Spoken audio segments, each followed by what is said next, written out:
அல்லாஹின் அருளால் ஹைராத்துன் நிசா மகளிர் இஸ்லாமிய கல்லூரி தொடங்கப்பட்டு 8 வருடங்கள் நிறைவு செய்கின்றது. அல்ஹம்துலில்லாஹ்.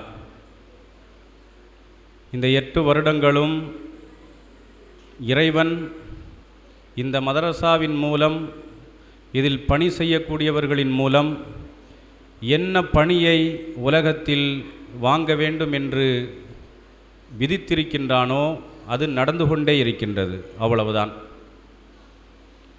இது எவ்வளவு தூரம் இந்த பணியை இறைவன் வாங்குவான் என்பது அவனுடைய கரங்களில் இருக்கின்றது. ஏனென்று சொன்னால், இந்த கல்வி பணி என்பது அல்லாஹ்விற்குண்டான ஒரு பணி. இந்த கல்வியை கற்பதென்பது அவனுடைய பாதை. அந்த பாதையை யார் தேர்ந்தெடுக்கின்றாரோ அந்த பாதையில் அல்லாஹ் அவருக்கு மிக இலகுவானதாக ஆக்கி தருகின்றான். அதிலும் குறிப்பாக ஆண்கள் படிக்கின்றார்கள். பெண்கள் படிப்பதென்பது மிக முக்கியமானது. அதற்குண்டான கல்வி பணியை உருவாக்குவதென்பது காலத்தின் கட்டாயம் என்றுதான் தமிழகத்தில் பெண்கள் மதரசாக்கள் அதிகமாக துவங்கப்பட்டது. இன்னும் துவங்கப்பட்டு கொண்டே இருக்கின்றது. ஆண்கள் எப்படி மார்க்க கல்வியை கற்க வேண்டுமோ அதை போன்று இன்னும் அதைவிட ஒரு படி மேலாக பெண்களும் மார்க்க கல்வியை கட்டாயமாக கற்றுக்கொள்ள வேண்டும். அந்தஸ்தை பார்க்கின்ற பொழுது குடும்பத்தின் நிர்வாகத்தை பெண்களை ஆண்கள் நிர்வகிப்பார்கள் என்று திருமறை குர்ஆன் சொல்லுகின்றது. அர்-ரிஜாலு கவ்வாமூன அலன் நிசாஇ, பெண்களின் மீது ஆண்கள் நிர்வாகிகள், அவர்களை நிர்வகிப்பார்கள் என்று ரப்பு திருமறையில் சொல்லி காட்டுகின்றான். ஆனால் இந்த மாதிரி சொல்லிட்டான் என்பதற்காக பெண்கள் ஆண்களுக்கு அடிமைகளா என்றால் நிச்சயமாக இல்லை என்பதை மார்க்கத்தை படிப்பவர்களுக்கு தெரியும். ஆண்களுக்கு பொறுப்புகள் இருப்பதை போன்று பெண்களுக்கும் பொறுப்புகள் இருக்கின்றன என்பதற்குண்டான குர்ஆனுடைய வசனங்கள், ஹதீஸுகள் நிறைய இருக்கின்றன. ஆனால் இங்கே நம்ம என்ன பார்க்கணும் அப்படின்னா, இஸ்லாம் பெண்களை மிக உயர்த்தி அனைத்து இடங்களிலும் சுட்டி காட்டுகின்றது, ஆண்களை சொல்வதை விட. இப்போ சுவனம் யாருடைய காலடியில் இருக்கின்றது என்று இஸ்லாம் சொல்லுகின்றது? நமக்கெல்லாம் தெரிந்த ஹதீஸ், அல் ஜன்னத்து தஹ்த அக்தாமில் உம்மஹாத். சுவனம் என்பது தாயின் காலடி தடத்தில் இருக்கின்றது, கால் பாதத்தில் இருக்கின்றது. இப்படி ஒரு ஹதீஸ ஆணுக்கு கிடையாது. அதான உண்மை. எத்தனை ஹதீஸை படிக்கிறோம், எத்தனை பயானை கேட்குறோம். இப்படி ஒரு ஹதீஸை நம்ம ஆண்களுக்கு பார்க்க முடியாது. அவ்வளோ பெரிய அந்தஸ்து பெண்களுக்கு இந்த மார்க்கம் கொடுக்கின்றது. அப்போ இந்த அந்தஸ்தை கொடுத்த, அது மட்டும் இல்லை, நிறைய ஹதீஸை சொல்ல முடியும். ஹதரத் நபிகள் நாயகம் ஸல்லல்லாஹு அலைஹி வஸல்லம் அவர்கள் சொல்லுவார்கள், மன் ஆல சலாச பனாத்தின் ஃபஅத்தபஹுன்ன வஸவ்வஜஹுன்ன வஅஹ்ஸன இலைஹின்ன, யார் 3 பெண் குழந்தைகளை பெற்று அவர்களை வளர்த்து அவர்களுக்கு ஒழுக்கம் கற்றுக் கொடுத்து அவர்களுக்கு திருமணம் முடித்து வைத்து அவர்களை யார் அழகிய முறையில் கவனிக்கின்றார்களோ, பராமரிக்கின்றார்களோ, ஃபலஹுல் ஜன்னா என்று நபிகள் நாயகம் ஸல்லல்லாஹு அலைஹி வஸல்லம் அவர்கள் சொல்லுவார்கள். இதை நாம் புகாரி போன்ற கிரந்தங்களில் பார்க்குறோம். இப்படி ஒரு வாய்ப்பு ஆண் குழந்தைகளை பெற்று அவர்களை வளர்த்து அவர்களுக்கு ஒழுக்கம் கொடுத்து, எப்படியாவது ஒரு ஹதீஸை கேள்விப்பட்டிருப்போமா? வேற வயால் அது சொல்லப்பட்டிருக்கலாம். ஆனால் பெண் குழந்தைகளின் மீது, பெண்களின் மீது, பெண்களினுடைய அந்தஸ்தின் மீது, அவர்களின் மீதுண்டான பார்வையை இஸ்லாம் மிக துல்லியமாக வெளிப்படுத்துகின்றது.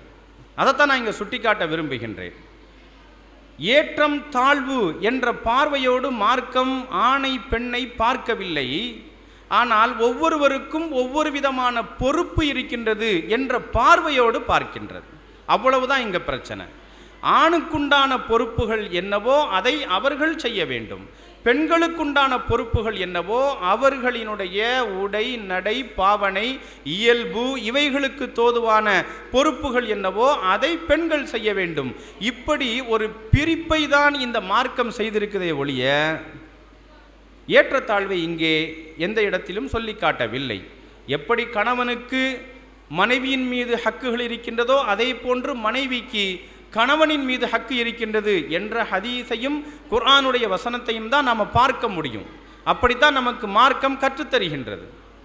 அப்போ இந்த விஷயத்தில் இங்கே ரசூலுல்லாஹ் சொல்லக்கூடிய வார்த்தை ஃபஅத்தபஹுன்ன, அவர்களுக்கு ஒழுக்கம் கற்றுக் கொடுத்து, அவர்களுக்கு ஞானம் கற்றுக் கொடுத்து, அவர்களுக்கு கல்வி கற்றுக் கொடுத்து, இந்த இடங்களிலெல்லாம் நபிகள் நாயகம் சொல்லக்கூடிய வார்த்தைகளும் அந்த வெர்புகளும் பார்த்தா ரொம்ப சீகத்துல் முபாலகா என்று அரபியில் சொல்லுவாங்க. மிகைப்பான வார்த்தைகளைத்தான் ரசூலுல்லாஹி ஸல்லல்லாஹு அலைஹி வஸல்லம் இங்கே சுட்டி காட்டுகின்றார்கள். ஃபஅத்தபஹுன்ன வ அஹ்ஸன இலைஹின்ன. ஹசுன இலைஹின்னங்கிற வார்த்தையை பயன்படுத்துறதுக்கும் அஹ்ஸன இலைஹின்னங்கிற வார்த்தையை பயன்படுத்துறதுக்கும் நிறைய வித்தியாசங்கள் இருக்கின்றது. ஹசுன என்பதை விட அஹ்ஸன என்ற அந்த பணி என்பது அதைவிட மிக உயரமானது என்பதைத்தான் ரசூலுல்லாஹ் ஒரு பெண்ணை பெற்று வளர்த்து கற்றுக் கொடுத்து திருமணம் முடித்து அவளை அழகிய முறையில் பராமரிப்பது என்பது மிக முக்கியமானது. கற்றுக் கொடுப்பதும் ரொம்ப ஸ்ட்ராங்கா இருக்கணும். அவளை பராமரிப்பது என்பதும் ஏதோ மேம்போக்காக கொஞ்ச நாளைக்கு வச்சு பராமரிக்கலாம், அதுக்கப்புறம் எங்கேயாவது தள்ளி விட்டுலாங்கிற பார்வையில எல்லாம் ரசூலுல்லாஹ் சொல்லல. ஃபஅஹ்ஸன இலைஹின்ன என்ற வார்த்தையை இங்கே நபிகள் நாயகம் ஸல்லல்லாஹு அலைஹி வஸல்லம் அவர்கள் சுட்டிக்காட்டுவதினுடைய நோக்கம் அங்கே சீகத்துல் முபாலகா என்று சொல்வார்கள். ஒரு வினை சொல்லை அந்த வினை சொல்லினுடைய எல்லை என்று சொல்வார்கள். இதுக்கு மேல ஒரு வினை சொல்ல அதை ஒரு வர்ணிப்பதற்காக மிகைப்படுத்தி சொல்வதற்குண்டான வார்த்தை எடுக்க முடியாது இல்லையா? அந்த வார்த்தையை ரசூலுல்லாஹ் சுட்டி காட்டுவாங்க. அதைத்தான் இங்கே நம்ம கவனிக்கணும்.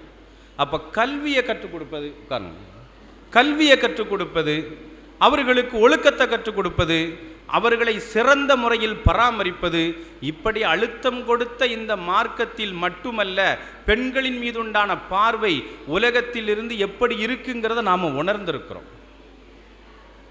கல்வியை நாம் ரொம்ப கவனமாக படிக்கணுங்கிறத ரொம்ப ஆழமாக நாம் இந்த சமூகத்துக்கு கற்றுக் கொடுக்கணும். நபிகள் நாயகம் ஸல்லல்லாஹு அலைஹி வஸல்லம் அவர்கள் சொல்லுவார்கள், உத்லுபுல் இல்ம வலவ் பிஸ்ஸீன் என்று சொல்வார்கள். கல்வியை கற்றுக்கொள் அப்படிங்கிற இந்த வார்த்தையை ஏதோ சீனா ஒரு பயங்கரமான நாடு, அந்த இடத்துக்காவது போய் கல்வியை கற்றுட்டு வாங்க அப்படின்னு சொன்ன பார்வை தானே கிடைக்குது. இந்த ஹதீஸை கேட்கும்போது அந்த பார்வை தான் கிடைக்கும். சீனாக்காவது போய் கல்வியை கற்றுக்கோ அப்படின்னு சொல்லும்போது ஏதோ ரசூல் ஸல்லல்லாஹு அலைஹி வஸல்லம் வாழக்கூடிய அந்த பூமி கல்வியில் பலகீனமான பூமி மாதிரியும், அந்த நேரத்திலேயே சீனா என்பது படு பயங்கரமான நாலேஜ் சிட்டியாக இருந்த மாதிரியும் ஒரு பார்வை கிடைக்குதா இல்லையா? ஆனால் இதை கிராமட்டிக்காக நீங்கள் பார்த்தீங்க அப்படின்னா, இலக்கண ரீதியாக பார்த்தா இந்த உத்லுபுல் இல்ம, கல்வியை தேடுங்கள், வலவ் அப்படிங்கிற ஒரு வார்த்தை இருக்குது. இந்த வலவ் அப்படிங்கிற இந்த வார்த்தைக்கு பின்னாடி கான என்ற வார்த்தை வரணும். கொஞ்சம் கவனிக்கணும். ஹதீஸில் கல்வியை கற்றுக் கொடுப்பதற்குண்டான அந்த ஹதீஸை நிறைய பயன்படுத்துகிறோம். சீனாவுக்கு போனாலும் எப்படியாவது கற்றுக்கப்பா, சீனாவுக்காவது போ, எங்கேயாவது போ, கல்வி எங்கே கிடைக்குதோ போ, இப்படிங்கிற வார்த்தைக்கு இந்த ஹதீஸை பயன்படுத்துவோம். ஆனால் இங்கே ரசூலுல்லாஹ் சொல்லக்கூடிய வார்த்தையில் வலவ் அப்படிங்கிற பிஸ்ஸீன், சீனாவிற்கு சென்றேனும்னு அர்த்தம் வைப்போம். ஆனால் அங்கே அப்படி அர்த்தம் வைப்பதல்ல. ஹதீஸை எங்கே எடுத்து பார்த்தாலும், இந்த ஹதீஸுக்கு ஷரஹ் எடுத்து பார்த்தாலும், விளக்கவுரை எடுத்து பார்த்தாலும், வலவ் கான பிஸ்ஸீன், கான என்ற வார்த்தை அங்கே மறைந்திருக்கும். இந்த லவ் என்ற வார்த்தை வந்தால் கான என்ற வார்த்தை மறைந்திருக்கும். கான என்றால் என்ன அர்த்தம்? சீனாவில் இருந்தாலும் தான் அர்த்தம் வைக்கணும். இதுதான் முக்கியமானது. நீ சீனாவில் இருந்தாலும் மதீனாவில் படி நாங்கள் அர்த்தம் கொடுக்கணும். அப்படி அர்த்தம் யாரும் கொடுக்கறது கிடையாது. தலைகீழ அர்த்தம் கொடுக்கிறது. அப்போ இல்முக்கு முக்கியத்துவம் கொடுப்பதற்காக சொல்லப்படக்கூடிய ஹதீஸுகளில் இது போன்ற ஹதீஸுகள் வரும்போது மிக கவனமாக கையாள வேண்டும் என்பதிலையும், அதில் ஷரஹை எடுத்து படிக்கணுங்கிறதுலையும் நாம் முனைப்பு காட்டணும். இப்போ ஹைராத்து நிசா மதரசாவில் காலையில் 9 மணியிலிருந்து சாயந்தரம் 5 மணி வரைக்கும் பாடங்கள் நடக்குது. அல்ஹம்துலில்லாஹ் நம்ம ஊரை பொறுத்தளவில் மதரசாக்கள் எல்லாம் ரொம்ப அதிகமாக தோன்றிக்கொண்டே இருக்கின்றது, வளர்ந்து கொண்டே இருக்கின்றது. எல்லா மஹல்லாக்களிலும் மதரசாக்கள் உருவாக்கப்பட்டு கொண்டே இருக்கின்றது. இப்போ பட்டமளிப்பு விழாக்கள், ஆண்டு விழாக்கள் மிகச் சிறப்பாக நடைபெறுவதற்குண்டான எல்லா முனைப்புகளையும் அந்தந்த பள்ளியினுடைய மஹல்லாவாசிகள் செய்து கொண்டே இருக்கின்றார்கள். அல்ஹம்துலில்லாஹ். அல்லாஹ்வின் வார்த்தை, அல்லாஹ்வின் தூதரின் வார்த்தை இந்த ஊரில் ஒலித்து கொண்டிருக்க வேண்டும் என்பதுதான் மிக முக்கியமானது. அதனுடைய பரக்கத் என்பது நம்முடைய ஊருக்கு கிடைக்க வேண்டும். ரொம்ப கம்மியாக இருந்துச்சு, அது கொஞ்சம் கொஞ்சமாக டெவலப் ஆகிக்கிட்டு இருக்குது. அது இன்னும் அதிகப்படுத்தப்படணும். இன்னும் சொல்ல போனால் மதரசாவிற்கு உதவி செய்யக்கூடிய பண்பை இன்னும் அதிகப்படுத்தணுங்கிறதை இங்கே ஞாபகப்படுத்துகிறோம். அதில் தான் ஹைராத்து நிசால 9 மணி டு 5 மணி வரைக்கும் வச்சதுக்கு காரணம் என்னன்னா, காலை மதரசா மாலை மதரசா சிறப்பாக நடக்குது. இந்த இடைப்பட்ட நேரத்தில் மதரசாக்கள் என்பது ரொம்ப கம்மியாக இருக்குது. அதுலேயும் அரபு மொழியையும் குர்ஆனையும் ஹதீஸையும் திறம்பட படிக்க வேண்டும். அரபு மொழியை வாசிக்கும் போதே படிக்கணுங்கிறதுக்காக வேண்டிதான் இந்த ஹைராத்து நிசா உருவாக்கப்பட்டுச்சு. படிக்கக்கூடிய மாணவர்களுக்கு ஒரு நாளைக்கு 23 பீரியடு நடக்கும். அந்த 9 டு 5 மணிக்குள்ளே 23 பீரியடு நடக்கும். படிக்கிற ஸ்டூடெண்ட்ஸு 17 பேர் 15 பேர். உங்களுக்கெல்லாம் கம்மியாக தெரியலாம், குறைவாக மதிப்பிடலாம். நாங்கள் குறைவாக அதை மதிப்பிடவே மாட்டோம். ஏன்னா இந்த டைமிங் படிக்க வர்றதுக்குண்டான ஸ்டூடெண்ட்ஸ்லாம் பெரிய தியாகிகள். காலையில் 9 மணிலேருந்து 5 மணி வரைக்கும் ஒரே இடத்துல உட்காரணும், சாப்பாடு கொண்டு வந்துடணும். வந்து உட்கார்ந்து அவங்க வந்து படிச்சுக்கிட்டே இருக்கணும், குர்ஆனை ஓதிக்கிட்டே இருக்கணும். இவங்களுக்கு 5 உஸ்தாதுமார்கள் ஃபுல் டைமாக பாடம் நடத்திக்கிட்டே இருப்பாங்க. 23 பீரியடை நடத்தக்கூடிய பாடங்கள் எல்லாமே குர்ஆன் தப்சீர், ஹதீஸின் விளக்க உரைகள், அதே போன்று நஹ்வு சர்ஃபு, குர்ஆனினுடைய ஹதீஸினுடைய அந்த வாக்கியங்களை எப்படி படிக்கணும், அதில் இருக்கக்கூடிய குறியீடுகளை எப்படி நீங்கள் உணர்ந்துக்கிடணும், அர்த்தம் வைக்கணும், அதை எல்லாத்தையும் கற்றுக் கொடுப்பது. அதே மாதிரி ஃபிக்ஹ் சட்டங்கள், அதே மாதிரி ஸ்போக்கன் அரபிக், இன்னொன்று சேர்ந்தது வரலாறு. வரலாறை பொறுத்தளவில் நம்ம வரலாறை மட்டும் தமிழில் வச்சுருக்கோம், அதை அரபியில் வைக்கலை.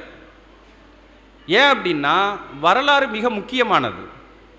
அதை ஒரு லாங்குவேஜில் வச்சு அது புரிஞ்சு பாதி புரியாமல் பாதி படிக்கக்கூடாது. ஒரு லாங்குவேஜை படிக்கிறதுல பிரச்சனை இல்லை, அது படிச்சுக்கிட்டே இருக்கலாம். அதில் கொஞ்சம் புரியாமல் கொஞ்சம் காலம் ஓடும், அதுக்கப்புறம் புரிய ஆரம்பிச்சிடும். 3 வருஷம் 2 வருஷம் முடியும் போது அல்ஹம்துலில்லாஹ் அவங்க தேர்ச்சியாக வந்துடுவாங்க. வரலாறு அப்படி இல்லை. அந்த வரலாற்றை 3 வருஷம் படிக்கும்போது ஃபுல்லாக கம்ப்ளீட் ஆகி போகணும்.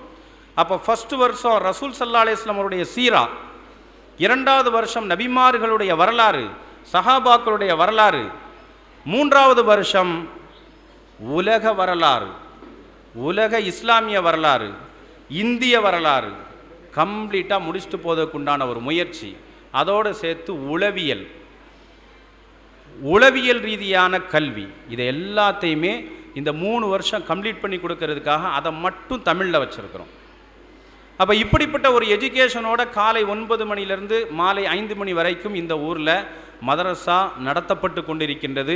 இறை வேதம் ஒரு நாள் முழுவதும் இந்த ஊரில் ஒலிக்கப்பட்டு கொண்டே இருக்க வேண்டும். அதன் பரக்கத்து நம்முடைய ஊருக்கு வேணும். அதன் மூலியமாக இங்கு இருக்கக்கூடிய ஆண்கள், பெண்கள், முதியவர்கள், குழந்தைகள், நோயாளிகள் எல்லாம் அவர்களினுடைய அந்த இறை அருளோடு வாழ வேண்டும் என்பதற்காகத்தான் இந்த முயற்சி நடக்கின்றது. அதனால் எல்லாருமே இந்த மதரசாவை பயன்படுத்தி கொள்ளுங்கள் என்பதைத்தான். எவ்வளோ நாளைக்கு ஓடுங்கிறது இறைவனுடைய கையில் தான் இருக்குது. ஏன்னா எவ்வளோ முடியுமோ அவ்வளோ இழுத்துட்டு போகிறதுக்கு. ஏன்னா நம்ம பணியாளர் தான். இங்கே இருக்கக்கூடிய ஆசிரியர்கள் எல்லாருமே பணியாளர்கள் தான். ரப்பு நம்மளை வச்சு வேலை வாங்குறான். எவ்வளவு நாள் இறைவன் அதை நம்ம மீது விதித்திருக்கின்றானோ அவ்வளவு நாள் அது போய்கிட்டே இருக்கும்.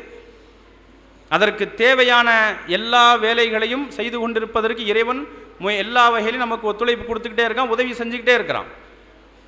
அதில் உங்களுடைய ஒத்துழைப்பும் இங்கே அவசியமானதுங்கிறதையும் நம்ம இங்கே ஞாபகப்படுத்துகிறோம். இந்த மதரசா அல்ஹம்துலில்லாஹ் மிகச் சிறப்பாகவே நடைபெற்று கொண்டு இருக்கின்றது. இதிலிருந்து 60-70 ஸ்டூடெண்ட்ஸு ஆலிமாக்களாக, முஅல்லமாக்களாக, முபல்லிகாக்களாக பட்டம் பெற்று சென்று கொண்டே இருக்கின்றார்கள். அவர்களுக்காக துவா செய்யுங்கள். இந்த வருடமும் 9 மாணவிகள் இந்த மதரசாவிலிருந்து பட்டம் பெற்று செல்ல இருக்கின்றார்கள். அவர்களுக்கும் துவா செய்யுங்கள். கற்ற கல்வியை தன் வாழ்வில் நடைமுறைப்படுத்துவதற்கும் அதை பிறருக்கு எத்தி வைப்பதற்கும் பிரயோஜனமான கல்வியை கற்றவர்களாக இருப்பதற்குமான வாய்ப்பை ரப் அவர்களுக்கு கொடுக்க வேண்டும் என்பதையும் நீங்கள் எல்லாருமே இன்ஷா அல்லாஹ் அவங்களுக்கு துவா செய்யணும். இந்த மதரசாவுக்காக பல முயற்சிகளை தொடர்ந்து நாம் செய்து வருகின்றோம். அதிலெல்லாம் உங்களுடைய ஒத்துழைப்பு நிறைய உண்டு. இன்னும் அதிக ஒத்துழைப்புகளை நீங்கள் தர வேண்டும். வல்லவன் அல்லாஹ் உங்களுக்கு இந்த ஒத்துழைப்பை நல்கக்கூடியவர்களுக்கு, இன்னும் ஒத்துழைப்பு செய்ய வேண்டும் என்று எண்ணக்கூடியவர்களுக்கு, செய்ய வேண்டும் என்று எண்ணினாலும் செய்ய முடியாமல் அவர்கள் நிர்பந்தத்தில் சிக்கியிருக்கக்கூடியவர்களுக்கு எல்லாருக்கும் அல்லாஹ் பரக்கத்து செய்யட்டும். வல்லவன் அல்லாஹ் நம்முடைய எண்ணங்களை, ஹாஜத்துகளை அது இஹ்லாஸானதாக ஆக்கி கபூல் செய்யக்கூடிய அந்த ஒரு வாய்ப்பை நம் அனைவருக்கும் தருவானாக என கூறி எனது தலைமையுரையை முடித்துக் கொள்கின்றேன். வஆஹிர் தஅவானா அல்ஹம்துலில்லாஹி ரப்பில் ஆலமீன். அஸ்ஸலாமு அலைக்கும் வரஹ்மத்துல்லாஹி வபரகாத்துஹு.